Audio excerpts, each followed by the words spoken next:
Okay, so yes students, so we were on cell wall. हम लोगों ने कल जो हमारा जो टॉपिक चालू था, कल जिसके बारे में हम लोग बात कर रहे थे, that was about the cell wall. अब सेल वॉल की जब मैं बात करता हूँ तो सबसे पहले आपको ये समझना है कि सेल वॉल जो है वो सारे ऑर्गेनिजम्स के अंदर नहीं पाया जाएगा. नंबर वन, सेल वॉल जो है वो हमेशा कहाँ पे पाया जाएगा? Plant cells. ओके, तो प्लांट सेल्स में क्या होता है कि प्लाज्मा मेम्ब्रेन के अलावा एक और जो आउटर कवरिंग होता है उसको हम लोग क्या बोलते हैं? That is called the cell wall. Okay, so plant cells के अंदर other than a plasma membrane there is another covering and another outer covering, we can say a cell wall. Okay, the cell wall lies outside the plasma membrane. The plant cell wall is mainly composed of cellulose. और ये जो cell wall है वो किसका बना हुआ होता है? सेल्यूलोज होता है. सेल्यूलोज क्या है? तो it is the complex substance. ये देखिए कर्सर के साथ हम लोग जाएंगे. Okay, it is the complex substance and provides a structural strength to the plant. तो ये जो पॉइंट मैं अंडरलाइन कर रहा हूँ वो भी आप अंडरलाइन कर लीजिएगा. ओके, तो इसमें क्या बोला हुआ है? It provides a strength to the plant, यानी प्लांट को वो स्ट्रेंथ देने का यहाँ पे काम करता है. Okay, so when a living plant cell loses the water through the osmosis, there is a shrinkage or contraction of the contents of the cell wall away from the contents of the cell away from the cell wall. Okay, तो जब भी plant cell water या कुछ भी gases, osmosis में water loose होता है. Okay, और डिफ्यूजन हम लोगों ने पढ़ा था. डिफ्यूजन में क्या होता है? गैसेस अंदर बाहर जाती है. तो जब भी ये चीज होगी तब क्या होगा कि जो सेल वॉल जो है वो उसको परमिट करेगा अंदर बाहर के लिए. And this process, this phenomenon is known as a plasmolysis. Okay, तो ये आपको अंडरलाइन कर लेना है. When a living plant cell loses the water through osmosis, there is a shrinkage or a contraction of the content of the cell away from the cell wall. Okay, तो plant जो cell है वो क्या हो जाता है? Shrink हो जाता है और पानी जो है वो लूज कर देता है. ओके, और वो प्रोसेस को हम लोग क्या बोलते हैं? That process is called plasmolysis. Okay, so ये अंडरलाइन कर लेना आप लोग.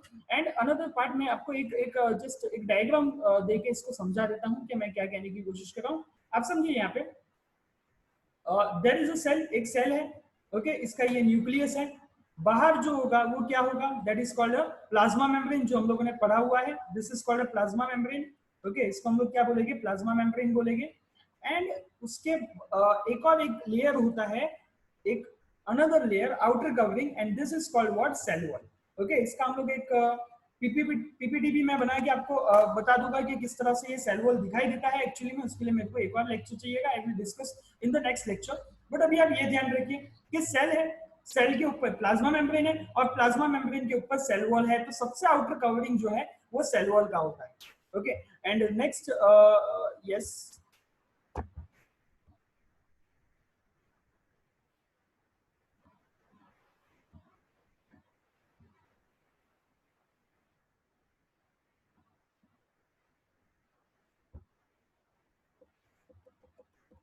देखिए यहां से मैं पढ़ना चालू करता हूं. कर्सर देखिएगा. Cell wall permit the cell of the plant, fungi and bacteria to withstand the very dilute external media without bursting. तो ये जो सेल वॉल है वो परमिट करता है, क्योंकि सेल वॉल जो है वो स्ट्रेंथ के लिए होता है. प्लांट की स्ट्रेंथ के लिए सेल वॉल बनाया जाता है. ओके, तो जब पानी बाहर ज्यादा है then it is called a hypotonic solution, as we all know from the process of the hypo osmosis. Okay, तो ये जब बाहर पानी ज्यादा है तब ये ज्यादा डाइल्यूट ना हो जाए, ज्यादा डाइल्यूट होने की वजह से वो सॉफ्ट ना हो जाए, इसलिए ये क्या होता है कि जो सेल वॉल है वो उसको स्ट्रेंथ देता है. ओके, प्लांट सेल को स्ट्रेंथ देता है. The cell swells, building up the pressure against the cell wall. The wall exerts an equal pressure against the swollen cell. Because of that wall, such cells can withstand the greater changes in the surrounding medium that of animal cell. Okay, तो animal cell से comparison की हुई है. Animal sale already उनको medium अलग मिलता है, लेकिन जब प्लांट सेल के पास आजू बाजू जब वाटर जमा हो जाता है, पानी जमा हो जाता है, हाइपोटोनिक सॉल्यूशन हो जाता है, वो जिसको हम लोगों ने बोला था, हम लोगों ने ऑस्मोसिस में 3 प्रोसेस देखी थी. ओके, ऑस्मोसिस में 3 प्रोसेस कौन सी थी? That was hypotonic solution, isotonic solution and hypotonic solution. तो ये 3 प्रोसेस में हम लोगों ने बात की थी. क्या? जैसे कि हाइपोटोनिक सॉल्यूशन होगा तो आउटर मोस्ट सराउंडिंग जो होगा वो पानी वाला हो जाएगा, एंड जब वो ऑस्मोसिस होगा तो पानी अंदर बाहर जाएगा. लेकिन इसमें जो स्ट्रेंथ देने का काम करता है, ज्यादा डाइल्यूट सॉल्यूशन होने के बावजूद जो स्ट्रेंथ देने का काम करता है वो कौन करता है? Cell wall. ओके, तो यहाँ पे जितना भी क्लियर, अगर मेरे को ये सेल वॉल को समझाना हो तो मैं 2-3 पॉइंट आपको समझाऊंगा कि नंबर 1, सेल वॉल जो है वो आउटर रिजिड कवरिंग है, नंबर 1। नंबर 2 जो है वो सेल वॉल जो है वो सेल्यूलोज का बना हुआ होता है।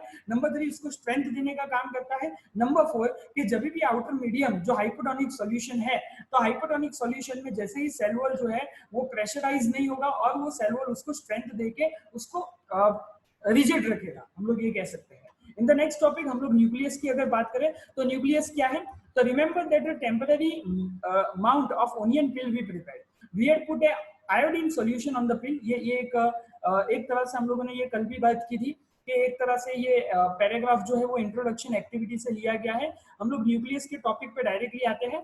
ओके, तो न्यूक्लियस क्या है, तो nucleus is a core part. Okay, तो मेरे को अगर इसके बारे में लिखना है तो न्यूक्लियस क्या है मैं बताता हूँ आपको। Yes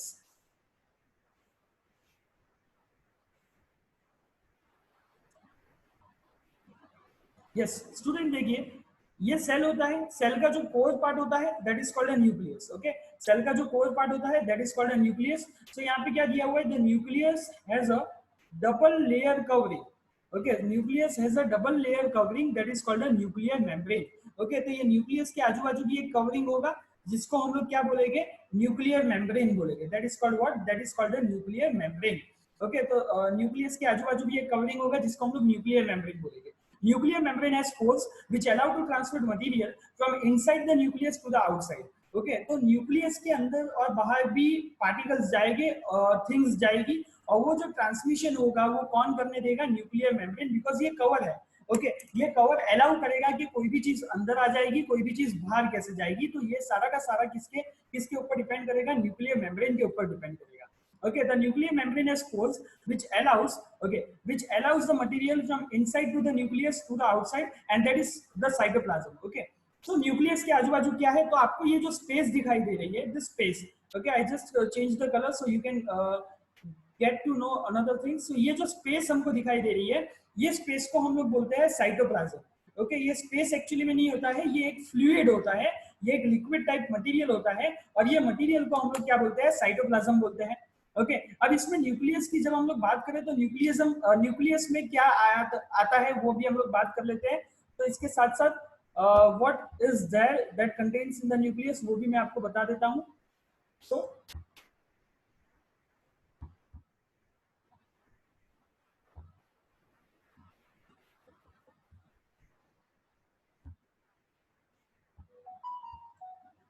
student, nucleus contain the chromosomes which are visible as a rod like structure only when the cell is about to divide. Okay, तो सेल जब डिवाइड होने पे होता है, सेल जब डिवाइड होने वाला होता है, तब न्यूक्लियस में क्रोमोसोम्स ओके वो विजिबल हो जाते हैं।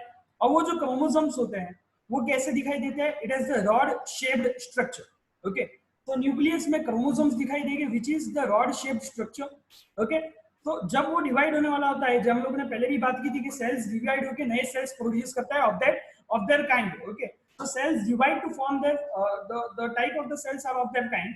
okay, so जब सेल डिवाइड होता है तो उसके अंदर जो न्यूक्लियस होता है वो भी that will be also about to divide, वो भी क्या होता है, डिवाइड होता है। ओके, तो जैसे कि यहाँ पे आप देख सकते हो कि फॉर एन एग्जांपल यहाँ पे मैं एक जस्ट एक डिवीजन प्रोसेस आपको बताता हूँ कि यहाँ पे मान लो कि ये सेल है। अब ये सेल जब है ये डिवाइड होगा तो इसमें इसके अंदर का जो न्यूक्लियस है वो भी एक न्यूक्लियस से दो न्यूक्लियस बन जाएंगे। इस तरह से जो न्यूक्लियस भी है वो सेल के साथ साथ डिवाइड होगा। ओके, तो जब ये सेल डिवाइड होता है, जब ये न्यूक्लियस भी डिवाइड होता है, तो उसके अंदर का जो कह सकते हैं कि उसके अंदर का जो क्रोमोसोम्स है ओके वो हमको विजिबल हो जाते हैं, वो हमको दिखाई देते हैं। तो क्रोमोसोम्स भी विजिबल हो जाएगी कब, okay, chromosome contain the information for the inheritance of the characters from the parents to the next generation in the form of DNA. DNA का फुल फॉर्म आपको याद रखना है, बहुत बार आपने ये नाम सुना होगा, deoxyribonucleic acid. Deoxyribonucleic acid is the full form of DNA. Okay, तो जब क्रोमोसोम डिवाइड हो रहे होते हैं, क्रोमोसोम्स के अंदर एक इंफॉर्मेशन स्टोर होती है that is in the form of DNA. Okay, what is DNA, तो the full form of DNA is deoxyribonucleic acid. Okay, ये एक तरह के मॉलिक्यूल्स होते हैं जो क्या करते हैं, they transfer, DNA transfer the characteristics from parents to the next generation.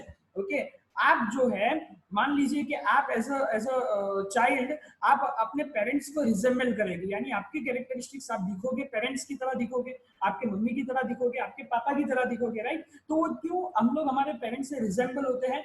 It is due to only and only one reason, कि जब सेल डिवाइड हुए थे तो हमारे अंदर जो सेल आए वो उसमें डीएनए जो था वो हमारे पापा या मम्मी का हुआ होगा। ओके, तो वो इंफॉर्मेशन पास करता है from parent to the next generation. Okay, so chromosomes are composed of the DNA and protein. तो जो क्रोमोसोम की हम लोग बात कर रहे हैं वो क्रोमोसोम किसका बना हुआ होता है? क्रोमोसोम बना हुआ होता है DNA and protein. Okay, DNA molecules contain the information necessary for constructing and organizing the cell. Functional segment of the DNA are called genes. Okay, इसका जो फंक्शनल सेगमेंट है उसको हम लोग क्या बोलते हैं? जीन्स बोलते हैं। It is called genes. In a cell which is not dividing, the DNA is present as a part of chromatin material. Chromatin material is visible as an entangled mass of the thread-like structure.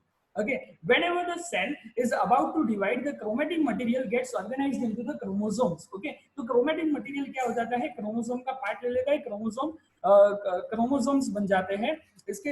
ये जो है cell is about to divide, the chromatin material get organised into the chromosome. तो ये chromatin material जो है वो organise हो जाते हैं, दे फॉर्म अ क्रोमोसोम्स, वो क्रोमोसोम्स बन जाते हैं। Okay, the nucleus play a central role in the cellular reproduction. Okay, तो जब भी सेल का रिप्रोडक्शन होता है तो उसमें कौन मेन रोल प्ले करता है? The nucleus play vital role, nucleus play core part, nucleus play central role in the cellular reproduction. The process by which cell divides and form two cells, it is called the crucial part, along with the environment in determining the way the cell will develop and from what form it will exhibit at the maturity. By directing the chemical activities of the cell. In some organisms like bacteria, the nucleus region of the cell may be nucleus region in the cell may be poorly defined, due to the absence of the nuclear membrane, and such undefined nuclear region containing only a nucleic acid is called nucleoid. Okay, तो कभी कभी क्या होता है कि कुछ कुछ organism है जो न्यूक्लियस है वो अच्छे से डेवलप नहीं होता है, और जब उसमें न्यूक्लियस अच्छे से डेवलप नहीं होता है तब हम लोग उसको बोलते हैं न्यूक्लियोइड। ओके, तो स्टूडेंट्स अभी तक जो हम लोगों ने किया है वो जस्ट एक बार रिवाइज कर लेते हैं। ओके, हम लोगों ने स्टार्टिंग में बात की, we have started the talk with one of the basic thing that is called a cell wall. Okay, हम लोगों ने सेल वॉल से बात हमारा करना चालू किया था। जब हम लोग सेल वॉल की बात कर रहे हैं तो सबसे पहले आपको ये समझ लेना है कि सेल वॉल कहाँ पे होगी। तो सेल वॉल हमेशा पाए जाएंगे प्लांट सेल के अंदर। Okay, so number one, plant cell के अंदर ही सेल वॉल होगा। ओके, सो प्लाज्मा मेम्ब्रेन मतलब क्या है कि it is the outer covering of the cell. Okay students, so outer covering of the cell is called a plasma membrane. और plant cell के अंदर एक और कवरिंग पाया जाता है apart from the plasma membrane, that is called a cell wall. Okay, apart from the plasma membrane there is a cell wall that is in the plant cell. तो plant cell के अंदर एक और covering होगा जिसको हम लोग क्या बोलेंगे? सेल वॉल बोलेंगे। अब ये क्वेश्चन आपको पूछा जाता है कि सेल वॉल किससे बना हुआ होगा। Okay student, so cell wall is made up of the structure, cell wall is made up of the molecule known as the cellulose. Okay, so cellulose, ये पार्ट भी मैं आपको समझा दूंगा कि cellulose क्या है, लेकिन आपको ये ध्यान रखना है कि सबसे बाहर कौन सा लेयर होगा? एक सेल होता है उसके बाहर कौन सा लेयर होगा? उसके बाहर लेयर होगा प्लाज्मा मेम्ब्रेन का, एंड प्लाज्मा मेम्ब्रेन के बाहर जो लेयर होता है उसको हम लोग बोलते हैं सेल वॉल। ओके, अब ये सेल वॉल क्या करता है? ये प्लांट को रिजिडिटी देता है। हम सबको पता है कि प्लांट जो है वो मूवमेंट नहीं कर पाते, तो इसलिए सेल वॉल उनको रिजिडिटी देने के लिए। ओके, रिजिडिटी किस तरह से? तो आप लोगों ने सबने ऑस्मोसिस प्रोसेस पढ़ी होगी। ऑस्मोसिस में तीन पार्ट आते हैं। कौन सा तीन पार्ट आता है? That is the hypotonic solution and it is the isotonic solution. Okay, now जब हम लोग हाइपोटोनिक सॉल्यूशन की बात करते हैं, where the environment consist more water than the water inside the cell, so at that time the rigidity is most important, characteristics of rigidity is the most important part where cell can be rigid. Okay, cell can don't lose the rigidity, and at that time cell wall plays an important role. वो time पे cell wall important role play करेगा, and cell wall will make the, we can say cell wall gives the firmness to the plant. Okay, cell wall जो है वो firmness देगा plant को। इसके अलावा हम लोगों ने जो बात की that is about the nucleus. When we are talking about the nucleus, the most important thing, what do you mean by nucleus, is very much a basic question that is asked in the exams. Okay, so nucleus किस तरह से आप define करोगे? तो ये मैंने आपको बता दिया कि न्यूक्लियस कहाँ पे होता है, न्यूक्लियस किस तरह से आप डिफाइन कर सकते हो।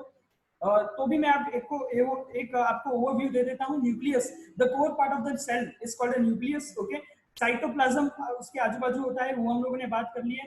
न्यूक्लियस के ऊपर एक और रीजन होता है, that is called the nuclear membrane. Okay, ये भी हम लोगों ने बात कर ली। Okay, when the cell is going to divide, जब सेल डिवाइड होता है, okay, then the chromosomes are visible inside the nucleus. ये भी हम लोगों ने बात कर ली कि क्रोमोसोम किस तरह से दिखाई देते हैं। ओके, अब ये क्रोमोसोम्स क्या होता है, तो क्रोमोसोम्स जो है, okay, it contains a genetic material called DNA. Okay, तो ये इंफॉर्मेशन पेरेंट सेल से लेके चाइल्ड सेल तक ले आता है। ओके, डॉटर सेल से, पेरेंट सेल से डॉटर सेल तक ये इंफॉर्मेशन पास करता है। ये हम लोगों ने न्यूक्लियस में पढ़ा। Okay, so basic all the things that I think we have covered in this part. Okay, nucleus play a, yes, this is the most important question. Nucleus play a central role in the cellular reproduction. Okay, cell का जब reproduction होता है तो core part, or we can say a crucial part is played by a nucleus itself. Nucleus divide होने में बहुत ही मदद करता है। Okay, in some organism like bacteria, nuclear region of the cell may be poorly defined due to the absence of the nuclear membrane. Such an undefined nuclear region containing only nucleic acid is called nucleoid. कभी कभी क्या होता है कि nucleus अच्छे से develop नहीं हो पाता, तो वो पार्ट को हम लोग बोलेंगे nucleoid. Okay, and now we are defining the prokaryotes and the eukaryotes organism. Okay, तो यहाँ पे आपको याद रखना है, such an organism who cell lack the nuclear membrane, they are called the prokaryotes. Okay, and organism which have the nuclear having a developed nuclear membrane, that are called the eukaryotes. Okay, so prokaryotic also lack most of the other cytoplasmic organelles, okay, present in the eukaryotic cell. Many functions of such organelles are also performed by poorly organized parts of the cytoplasm. The chlorophyll in the photosynthesis, prokaryotic bacteria is associated with the membranous vesicles, but not the plastids as a eukaryotic cell. So I'm going to I can say I'm going to write 2 or 3 definitions that you have to copy, students. Okay, so the most important definition is of prokaryote and eukaryote cell. Okay, तो ये आप लिख लेना। Okay, मैं just इसको copy कर देता हूँ आप लोगों के लिए। आप सबको व्हाइट बोर्ड दिखाई दे रहा होगा। ओके, आपको पूछा जाएगा types of cell. Okay student, तो टाइप्स ऑफ सेल्स, इसमें आप पहला लिख दोगे number 1, that is called prokaryotic. Prokaryotic cell, what do you mean by prokaryote cell? तो जहां पे न्यूक्लियर मेम्ब्रेन डेवलप ना हो, वैसे टाइप के सेल को हम लोग क्या बोलेंगे student? That is called prokaryote cell. Okay student, so nucleus या न्यूक्लियर मेम्ब्रेन डेवलप नहीं होता, तो जब न्यूक्लियर मेम्ब्रेन डेवलप नहीं होता तो वो टाइप के न्यूक्लियस को हम लोग न्यूक्लियोइड बोलते हैं। ओके, सो यहाँ पे हम लोग बस वही पार्ट में जो मैंने हम लोग आपको बताया उसको ही खाली डिफाइन आपको कर देना है। ओके, द ऑर्गेनिज्म या फिर आपको ये डेफिनेशन ऐसा भी पूछ सकते हैं, what do you mean bye prokaryotic organism? Okay, ये आप डिफाइन याद रख लो, प्रोकैरियोट ऑर्गेनिज्म का मतलब क्या। Okay, the organism in which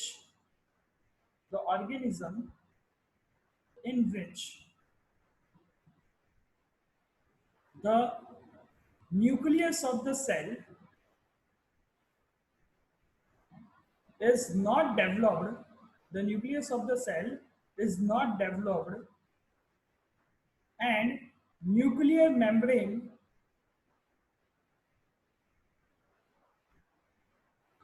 is absent, then it is called prokaryotic organism. Okay, number 2, second part क्या बोलेंगे हम लोग? Eukaryotic organism. Number 2 is eukaryotic organism. Okay, तो इसमें हम लोग क्या लिखेंगे? The organism in which the nucleus is developed and nuclear membrane is present, then it is called